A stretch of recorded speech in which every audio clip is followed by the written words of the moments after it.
Welcome back to Nick Landis Comic Corner, Classic Less Known Classic. This is episode number 2610 and Doubleshot number 2504.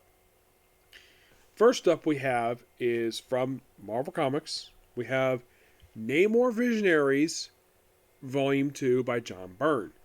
This collects issues 10 to 18 of the ongoing series. Still, at this point, written and drawn by John Byrne. Now, I should point out, though, he does do it at this point in time, the artwork for this book, only for the next 7 issues. And when does he finally leave the book? He does leave the book to issue 32. So, issues writing-wise, there's only 14 left. But in the case of artwork, only for the next 7 issues. And you're thinking, why the next 7 issues? Because basically that's when he decides to leave. I don't know why, but that's basically what it is. So, yeah, so basically a lot of this book he deals with Master Man.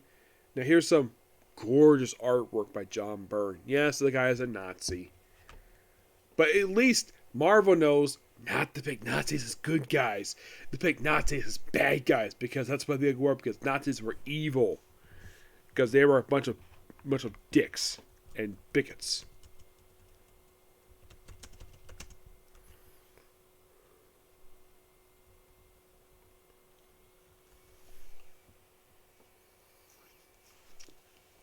There's also flashbacks up here to a group that Namor was once part of, the Invaders. Yep, yeah. There's actually countless with the Invaders in this book. Basically, Cap and the original Human Torch are powerful in this book. Yep. So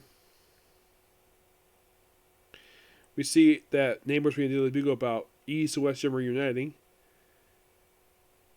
And it's like, okay.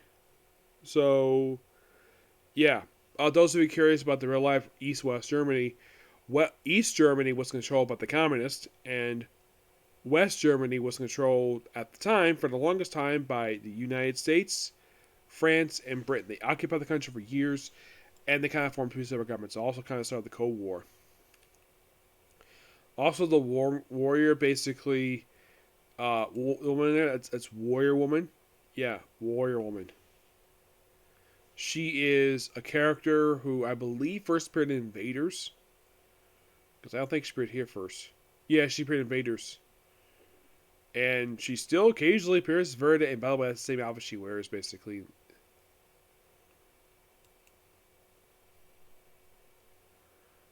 Yeah. It's surprising that I don't remember her appearing in Captain America. As a matter of fact, she did fight Captain America back in the 40s. Invaders, but she doesn't fight him in his own book. Fights him, though she also doesn't Namor for some reason. All Master Man. Now, Cap is here mostly put. Now, there was a thing in these issues in particular where Namor is actually on trial. And also, we started this storyline here. Oh, look like Danny Rand's back. Except this is not Danny Rand. This is an imposter posing as him. The real one that's not returned to episode 21. Yes. Okay, so Warrior Woman first appears in this book in issue number 6. If I can get the thing to move properly. Still loading here.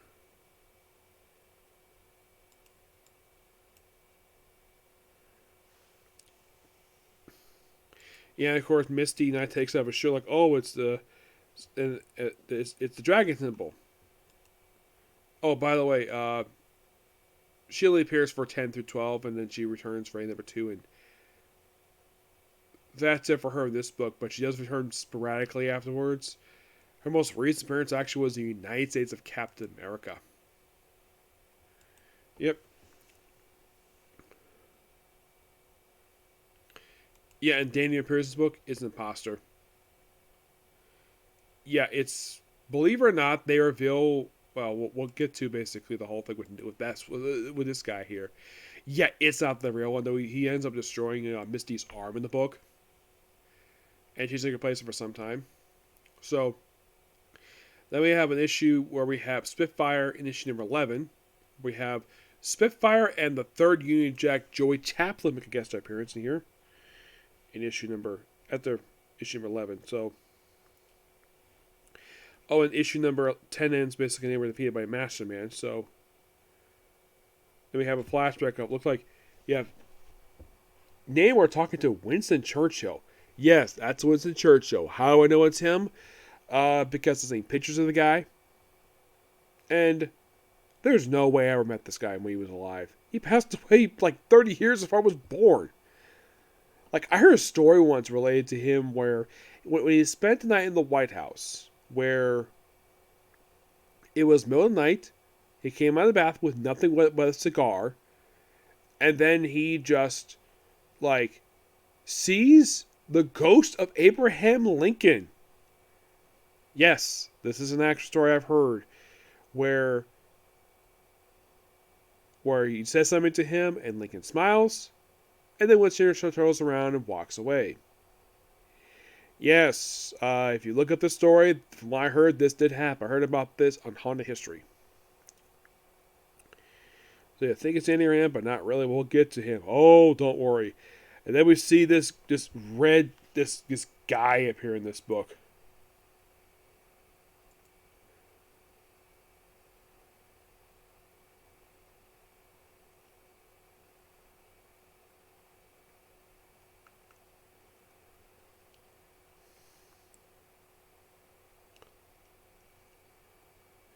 This is Axel Nachi. He's the son of a former villain.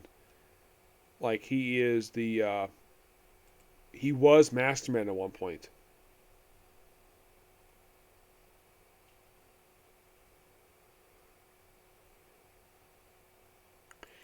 And he only appears in this book. He appears in this book for like this issue and the following issue. He appears in the annual, and then he appears in issue New Invaders, and that was it for him. Yeah, there's also a flashback to the original Invaders in this book, which is awesome. There's a lot of the Invaders. In issue 3, they have the apparent death of the Human Torch. We do have an actual death in issue number 12. We have Dr. Frederick Klaus. Yeah, he gets killed off in this issue. Yeah, he first printed issue number 6. Yeah, he just another neo-Nazi. And it's a giant-sized issue 12. 13 is, simply put, starts a storyline known as The Trial of Namor. This continues for a few issues. Yeah, this also starts a storyline about the Lady Dorma clones. Yes, there were clones Lady Dorma.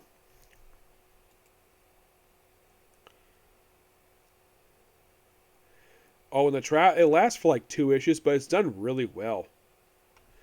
Yeah, where Namor is put on trial for his previous aggressions against let's say the people. So,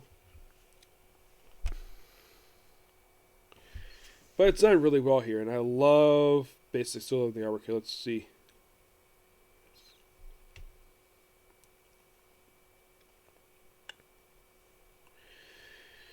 Let's see.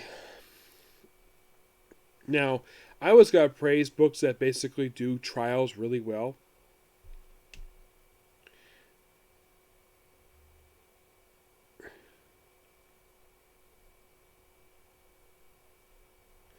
Yeah, not to basically like Warrior Woman. Yeah, where he's like making out with her. He has a strong desire for this woman. And this woman basically was active in the 40s, and yet basically she's here as a support. She's here as a recurring villain.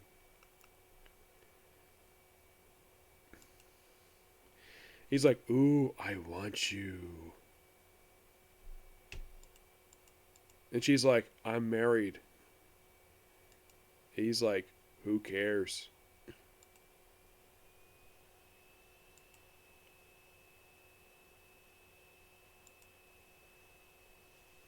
Her husband is the original Masterman.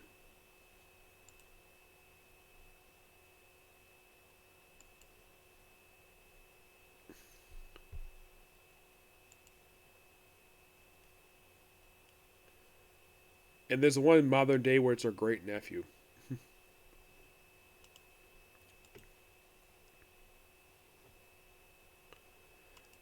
Actually, basically, he had an obsession for her.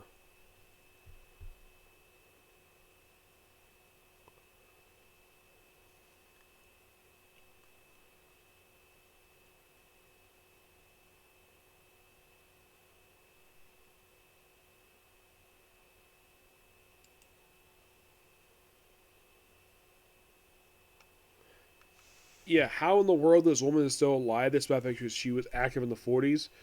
Don't know. So it's like, ooh, it's like he's gonna seduce her. It's like, nah. It's like, give it, like, make me the Master Man. Yep. And I love the inking here. The coloring here is so awesome. Yeah, and then of course, basically after these issues, like pretty much like supposedly Master Man is killed. Though he shows up later on. And then we start with the actual trial. Reap the Whirlwind. Yeah, this trial comes, like, you read the book, like, wait, why in the world is Namor on trial for? So the first witness is Johnny Storm. Yep. It recounts stuff related to people who do know. And, of course, the Namor attorney comes to basically a good opinion about him not being a mind reader. And then, of course, who's the next one? Well, Reed is there too, along with Sue. So, who else basically is summoned as a witness? So Namor comments some horse who he fights. A bit of flashbacks up. So, who is next witness for this trial? Phoebe has this thing where she's like, the way she's written this book is that she's supposed to be like in love with Namor. Yeah, she's got a thing for Namor. And this is where we start up the Lady Dormer clones. Like, this looks like Lady Dormer has been dead since the 60s. Yeah, so Thor's like, yeah, he's the god of thunder, but he doesn't have a problem with touching the Bible. I mean, you think, is it sacrilegious? Not really. It just, for him anyways, it's just their religion. Yeah, people do worship him, yes, but if people want him to do something that's his request, he'll do it. And recounts the early issues of the Avengers. And one thing he does not like the prosecutor doing, like twisting his words. He just, like, the way it seems like it's written here, the way John Byrne writes it, is that this prosecutor is basically showboating and he says some stuff that's basically alternate what he says.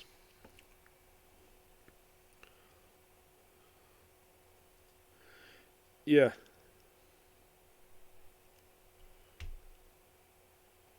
Yeah, all about questions. And of course, I say nay. He calls him a circus peddler. Doth twist and seek to mount one. Doth name us a friend. Valley, Prince Namor hath in recent months come himself as member of the Avengers, and that he hath saved Will bravely. And he just grabs him, of course, and it takes Reed Richards to calm him down. Yes, Reed Richards to calm down the God of Thunder. And it's like, you have any questions? Nope.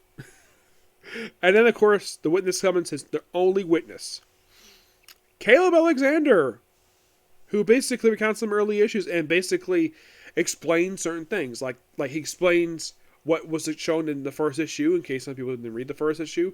Like, the fact he wears a device that keeps his blood under control. And that's the reason why he's not raging here. And he basically puts a good solid argument. That's the fencer basically, like, Professor, Namor has not allowed to contest any of the prosecuted witnesses on the grounds that everything he says is true. Yes, Namor's history since Johnny Storm found him in the Bowery is pretty much public knowledge. And he says, but this is highly significant. But you have something to answer? Yes. My studies and tests of Prince Namor reveal periods of madness having to do imbalance of blood in his blood. You see, Namor is the result, the first known result of mixing human and Atlantean bloodlines. Other Atlanteans have known to close relatives of humankind. They have diverged much the process of adapting their aquatic environment that really qualify as a different species. Because of this, Prince Namor, while he can function fully both in his environment, air, and wind, is not really compatible with him at home either.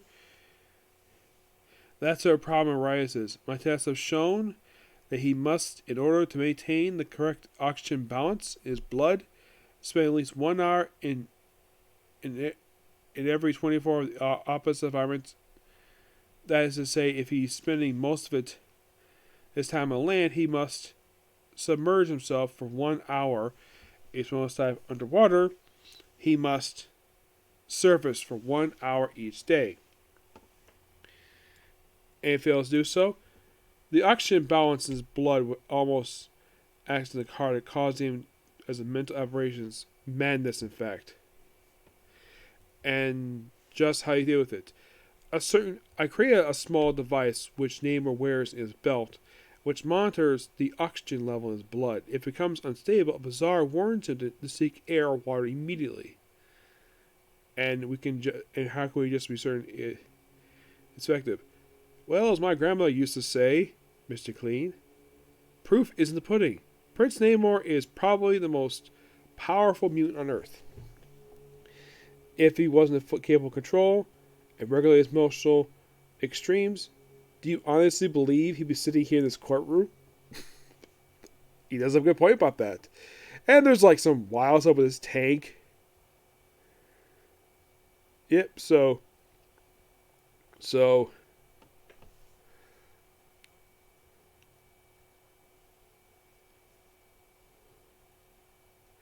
apparently he mentions, apparently the law doesn't recognize guilty by reason of insanity. What do you say, Mr. Clean? So,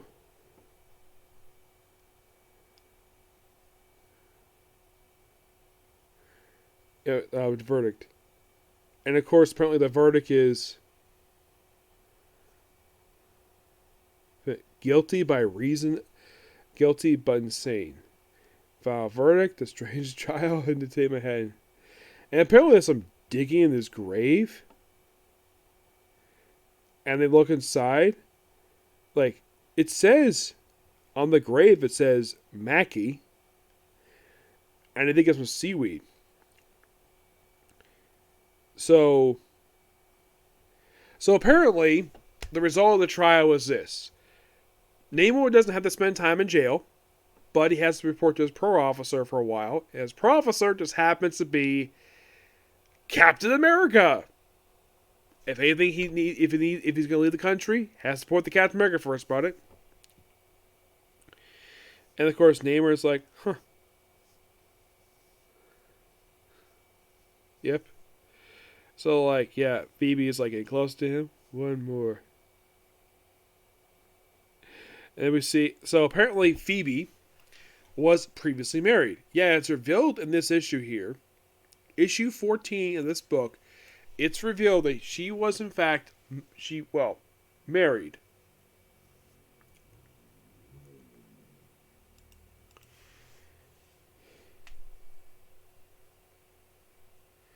She was married, but she's divorced from this guy.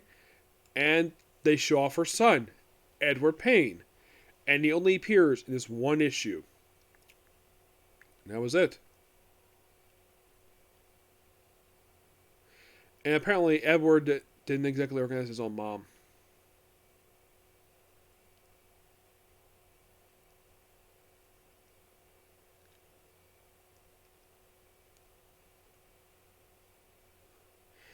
Yeah. So, it's interesting the fact Phoebe has got herself a family. Yes, she does. Yeah, and the fact that the reason why she's not married, that she was married, was because her brother paid him off to divorce her, despite the fact she was pregnant.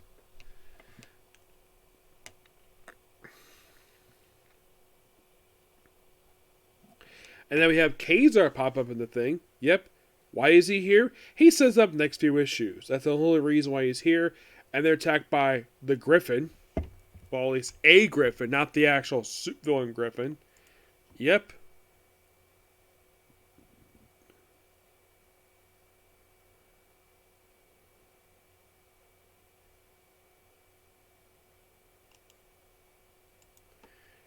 Yeah, except this Griffin apparently, after beating him, he apparently took him to custody as his pet.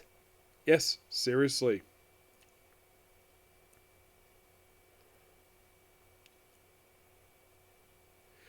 Yeah, for some reason, like, he appeared in this book just by completely like, oh look, it's the Griffin. And look at Namor tells Phoebe to protect her son. Yeah, he appears here very, very briefly. Like for issues 14, 15, 17, 18. So then, of course, there's a crisis down in Atlantis he has to go do. But first, he has to go to Savage Land. Yep. And in the Savage Land, they run into, Iron Fist. Except it's revealed this is not really Iron Fist. Yeah, it's revealed in this storyline while they're in Savage Land that the Iron Fist popped up in this book is none other than the frickin' Super Skrull. Yep. He's a Super Skrull. And also, sadly put in issue number 17, Caleb Alexander gets killed off. Yep. Yeah, he gets killed off here by the Super Skrull. And Ward Mitchum, he gets killed off the very next issue. His brother got killed in the Marv Mir book. He got pretty much like Distribution Center's debut. And he was killed by, I think, the Steel Serpent.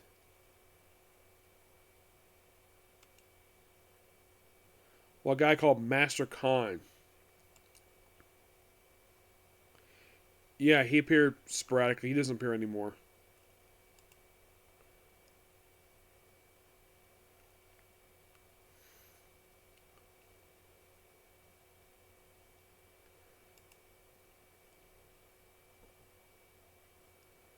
Yeah. So, Ward gets cut off in the very next issue by the Super Skrull. Yep.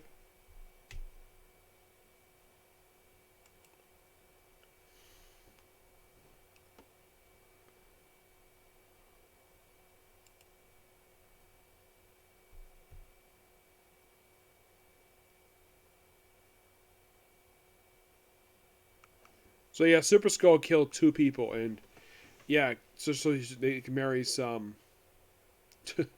Also have Shauna She-Devil here too. It's a really cool storyline, the whole thing of them being a Savage Land. Yep. And Ward Mitchum, if you're not familiar with this guy, he is the uncle of Joy Mitchum. Yep. Who was a recurring character in the book. And I think she was possibly supposed to be like a love interest.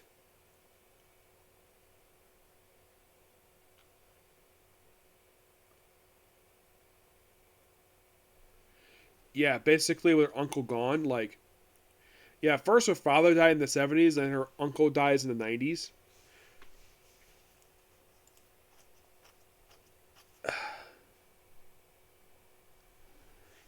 Yeah.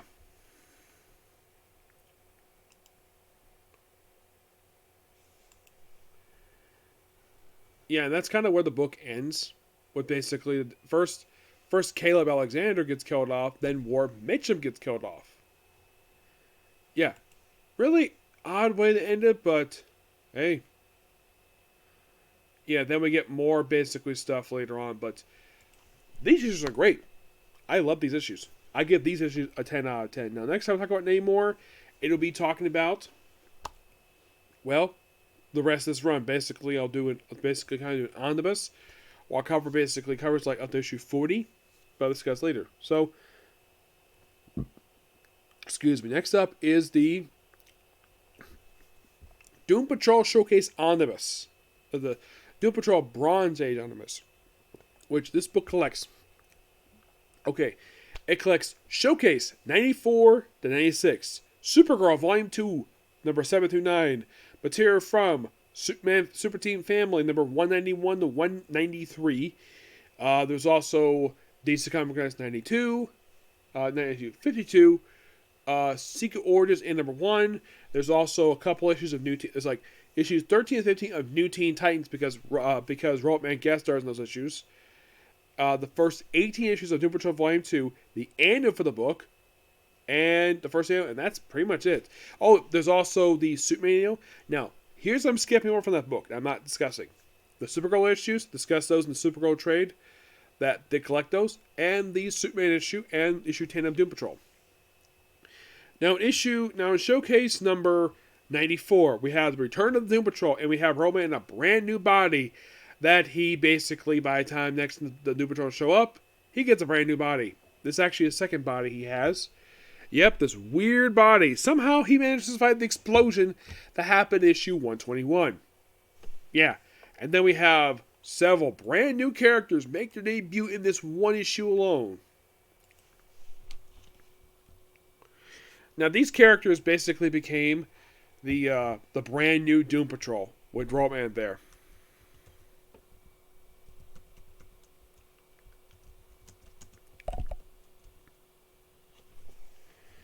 These people are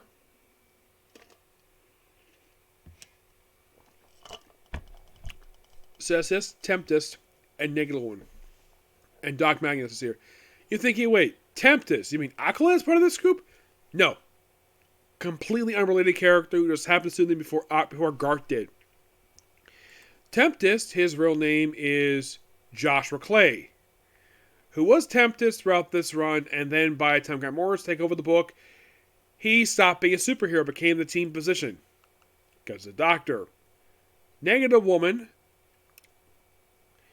is a woman by the name of Valentina Bossack. Yeah, she became Negative Woman in this book via merging the same entity that made Larry Trainer to Negative Man. Yep. And as for Celsus, this is a very weird one. Okay, so this woman, her name is Ari Dusty. She claimed to be she claimed to be the wife of Niles Cordair, the Chief.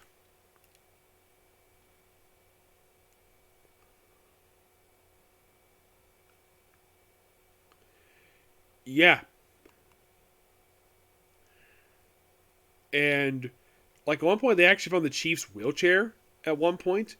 Yeah, so and then they fight the General Mortis. You know, old enemy of Doom Patrol. He was their very first bad guy they fought. Yep, he's back in this issue. Like, you're probably thinking, okay, when was the last time he actually appeared in the comic book prior to this one? Like, last time prior to appearing in this very showcase issue was actually Brave with Bull 65. I think it was, wasn't it? I think it was, yes. He's here for basically these issues in particular. Valentina, they're dealing with her in a bit. They reveal at the end of issue 95 that she's actually a Russian, and there's a cop trying to arrest her. Also, Matt Cave from Swamp Thing is here too. Yep. So that's where they have the origin of Kelsus, but her being the wife of. So we have the Doom Patrol headquarters here. This actually is the original headquarters. Yep. They're actually they're actually headquartered out of this building here. Like, this version of the team, are they headquartered in Volume 2? Yes, they are. As a matter of fact, they actually switch headquarters after a very brief period of time. Yep, they do return to this building in Volume 5. Yep. Yeah. And then, of course, basically, like, in 96, basically, this police officer tries to arrest her because she's a Russian spy. Yep. A guy named Kosak is here because he's a Russian. He's only here for this issue, and I think he appears like one hour at a time. He appears like in the Secret Origins book, and that's pretty much it for him. Mm-hmm.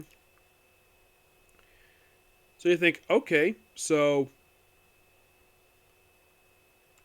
that was basically their debut. So where do they appear next? Well, I think I remember correctly. I think it was and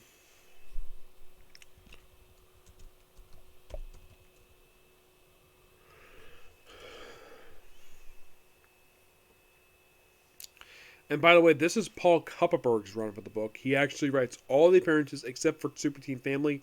That's done by Derek Conway. So, after the return and showcase,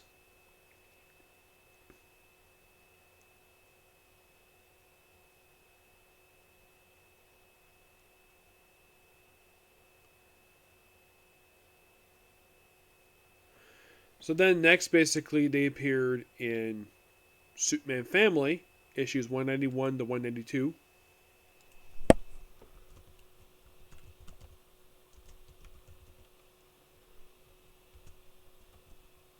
Where they appeared in the Supergirl story. Yep. They appeared in the Supergirl story.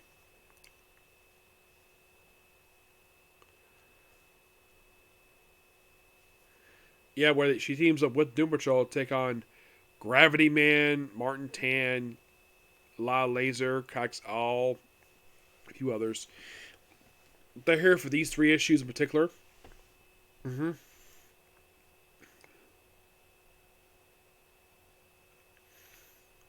And apparently it's supposed to be in Super Team Fan number 16. After after appearing here for 3 straight issues, and yes, Connolly is the one who writes these issues. Yes, Connolly writes the Supergirl stories. Which is interesting because they just happen to appear here. Yep. Also, Gravity Man he only appears in these 3 issues in particular. He does not appear ever again. So you're thinking, okay, so where do they appear next? Well, next, basically, after this 3-part appearance, they next appear in DC Comic Presents. Yep.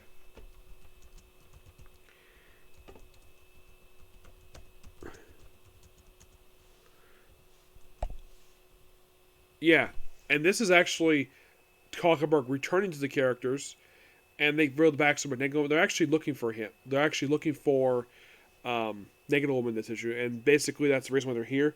Now, Suitman, he does remember Roboman. He doesn't know who the other 3 are. So, also in this issue, Secret Orders 52 is noteworthy for the debut of Ambush Bug. Yep, Ambush Bug makes his debut in this issue, and still appears occasionally this very day. I think he was a Keith Giffen character. I think Keith Giffen was the arc for this one, correct? Yes, he does. Mm-hmm.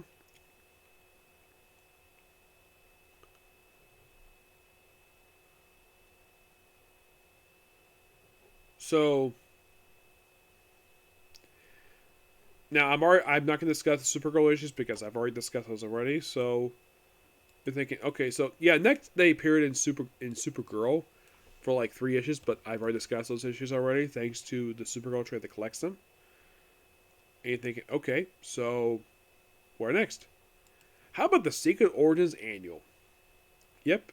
Also, they appear in the opening story of this one, written by Paul Kupperberg, or artwork by John Byrne. It's mostly put a retelling of both the original Doom Patrol and the new Doom Patrol. It's basically what it is, but it's technically the next comic they appear in. And then right after this, they get a brand new title. And Paul Kupperberg is the writer, and he does the first 18 issues. Yep. Yeah, and start issue 1 with a brand new, fresh title. Now, here's the thing. The first artist of this book is Steve Livelight. Later on, Eric Larson does the arc. You're thinking, Eric Larson? The guy who created Savage Dragon? Yep, he worked on this book. Yep, Negative Woman is not really part of the team at this point. Mostly put, they fight just a guy called Kaki. Kaki is Negative Woman's father. Yep, that's mostly put exactly. Actually, he's the father of Kelsis. Yep. And they fight him for the opening 3 issues of this book. And we see the return of Larry Trainor. Yeah, at one point Larry Trainor merges with Negative Woman. Become a joint being. Yeah, they do that for some reason. Kaki himself gets killed off in issue 3.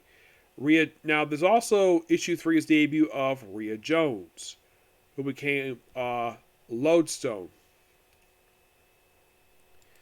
Yeah, this is a woman who, you might think, did she appear constantly in this book? Well, Grant Morrison kept around the book into issue 41. And then she appeared in the book into volume 5, number 6. Yeah, though she got killed off in issue Teen Titans. Yeah, she didn't do very much after Grant Morrison wrote out of the book. There's also one character who debuts in this run that actually is noteworthy for being developed by Grant Morrison. Yep. Issue 4, we have debut of Wayne Hawkins. A biker dude who appears in this book and then he gets killed off in the pages of Suicide Squad. He's here for pretty much issues 4 through 16. Like, does he join Doom Patrol? Yes, he does.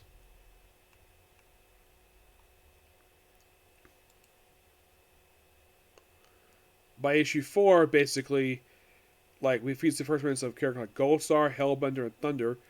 Goldstar! is a woman.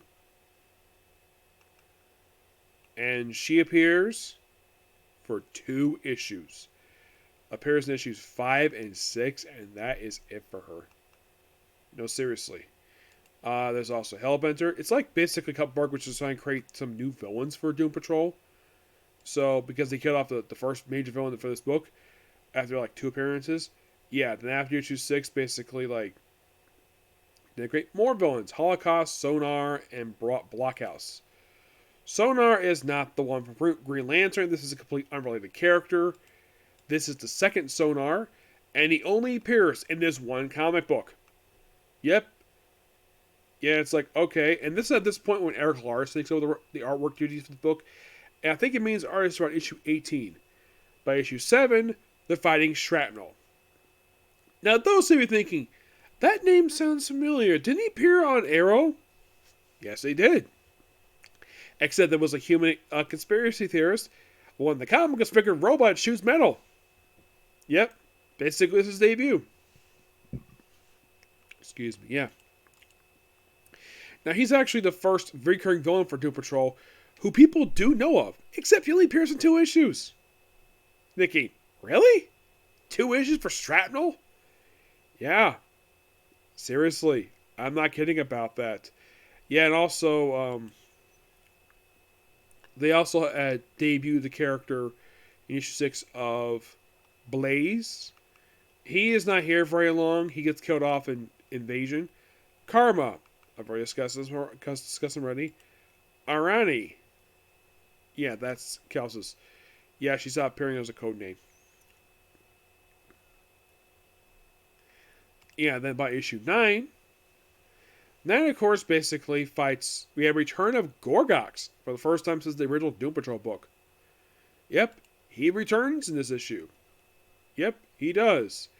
And he's here very briefly. He's here for 9, 11, 12, 17, 18. I'm going to get to the reason why, what happened 18. So, in issue 10, if you're really curious, 10 is the crossover with Superman. Which, I'm thinking, makes sense. The fact they would do is because John Byrne was an artist of this book. And this book has been collected a couple times in the Man of Steel Volume 4 new printing of it. Yep. So, they fight Reactor on issue 11, and Gogas is still in this book here. And then, for some reason, Power Girl gets involved in this book. Yes, Power Girl gets involved. Gorgas basically is here. Like, well, he's here as a villain for these issues. And then Power Girl kind of becomes a supporting character in this book for some reason. Well, probably because Paul Kubrick actually wrote her miniseries prior to this, so I guess figure why not. Yeah, and then basically by issue number 14, we see return of Niles Cordair. He returns.